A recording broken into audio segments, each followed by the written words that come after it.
নগরকান্দায় sub registry অফিসের সামনে হামলার অভিযোগ, 6.5 লাখ টাকা ছিনতাইয়ের দাবি। ফরিদপুরের নগরকান্দায় জমি সংক্রান্ত বিরোধের জেরে সাব রেজিস্ট্রি অফিসের সামনে সাগর তালুকদার নামে এক ব্যক্তিকে মারধর করে আহত এবং তার কাছ থেকে নগদ 6,50,000 টাকা নিয়ে যাওয়ার অভিযোগ উঠেছে। এ ঘটনায় সুজন শেখ সহ 3 জনের বিরুদ্ধে নগরকান্দা থানায় লিখিত অভিযোগ দিয়েছে আহতের স্ত্রী রিনা বেগম। অভিযোগ সূত্রে জানা যায়, সোমবার 17 আগস্ট বিকেল আনুমানিক 5 ঘটিকার দিকে নগরকান্দা সাব রেজিস্ট্রি অফিসের সামনে এ ঘটনা ঘটে।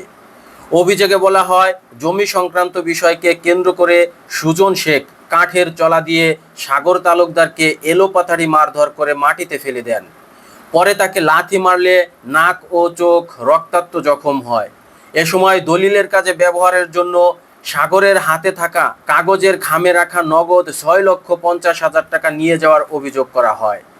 আহত সাগর তালুকদার বর্তমানে নগরকান্দা স্বাস্থ্য কমপ্লেক্সে চিকিৎসাধীন রয়েছে বলে অভিযোগে উল্লেখ করা হয়েছে। অভিযোগে আরও বলা হয়, ঘটনার পর অভিযুক্তরা ফোনে অকথ্য ভাষায় গালিগালাজ ও প্রাণনাশের হুমকি দেয়। এমনকি তালমা বাজারে দলবল নিয়ে অবস্থান করছে এবং সেখানে গেলে প্রাণে মেরে ফেলার হুমকি দেওয়া হয়েছে বলেও অভিযোগে উল্লেখ করা হয়েছে। অভিযোগকারী আরও দাবি করেন, অভিযুক্তদের হুমকির কারণে তারা বর্তমানে নিজ বাড়িতে যেতে পারছেন না এবং তাদের মধ্যে আইন শৃঙ্খলার অবনতি, সংঘর্ষ ও প্রাণহানির আশঙ্কা বিদ্যমান রয়েছে।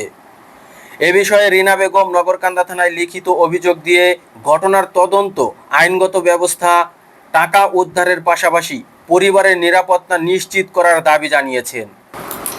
অভিযুক্ত সুজন শেখের ফোন করে অভিযোগের বিষয়ে জানতে চাইলে তার ফোন তার চাচাতো ভাই ধরেছে, সে এ বিষয়ে কিছু জানেন না বলে সাংবাদিককে জানান।